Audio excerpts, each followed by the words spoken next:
নামনি সোৱণশিৰি জলবিদ্যুৎ প্ৰকল্পৰ NHPCত ভয়ংকৰ অঘটন। ঠুনুকা পাহাৰ খহি সোৱণশিৰি নদীৰ পানী আবদ্ধ। শুকুৰবাৰে ৰাতিপুৱা নামনি সোৱণশিৰি জলবিদ্যুৎ প্ৰকল্পৰ NHPCত পুনৰ ভয়ংকৰ অঘটন দেখিবলৈ পোৱা গৈছে। প্ৰাপ্ত খবৰ অনুসৰি বৃহৎ নদী বান্ধ নিৰ্মাণ কৰি থকাৰ প্ৰথমটো টানেলৰ সমীপতে থকা ঠুনুকা পাহাৰ খহি সোৱণশিৰি নদীত বাগৰি পৰে, ফলত সোৱণশিৰি নদীৰ পানী আবদ্ধ হৈ পৰে।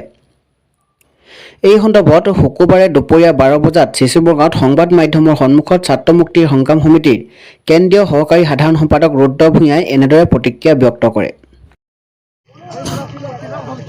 আমি ছাত্ৰ মুক্তি সংগ্ৰাম সমিতিয়ে নামনি সোৱণশিৰি NHPC যি বৃহৎ নদীবান্ধ নিৰ্মাণ কৰি আছে, এই নদীবান্ধটো এটা ঠুনুকা শিলৰ ওপৰত নিৰ্মাণ কৰি থকা হৈছে আৰু এই নদীবান্ধটো যিকোনো মুহূৰ্ততে পাহাৰ খহি নামনি অংশত ভয়ংকৰ বিপদ ঘটাব পাৰে বুলি আমি আশংকা কৰি আছো আৰু ইয়াৰ বিৰুদ্ধে প্ৰতিবাদ আন্দোলন চৰকাৰক আহ্বান কৰি আহিছো। কিন্তু আজি আমি পুনৰ দেখিবলৈ পালো যে NHPC বৃহৎ নদীবান্ধ নিৰ্মাণ কৰি থকা পাহাৰ খহি পৰি এতিয়া NHPC কৰ্মস্থলীলৈ যোৱা যি পথ আছে, এই পথ সম্পূৰ্ণৰূপে বন্ধ হৈ পৰিছে।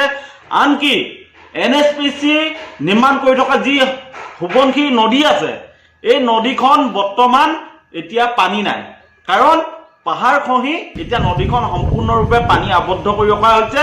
গতিকে এটা কথা স্পষ্ট যে এই নদীবান্ধটো কোনো কাৰণতে সুৰক্ষিত নহয়।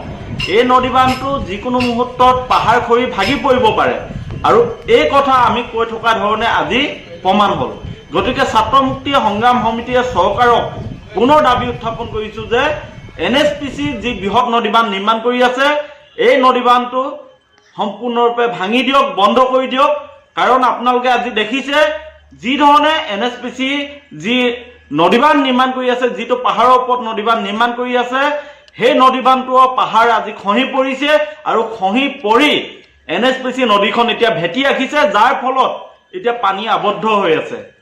গতিকে ছাত্ৰ মুক্তি সংগ্ৰাম সমিতিয়ে যি ধৰণে কথাবোৰ পূৰ্বতে কৈ আহিছিলে, বিশেষজ্ঞ কমিটিয়ে যি ধৰণে কৈ আহিছিলে, এই কথাবোৰ এতিয়া সত্য ৰূপত প্ৰমাণিত হৈছে।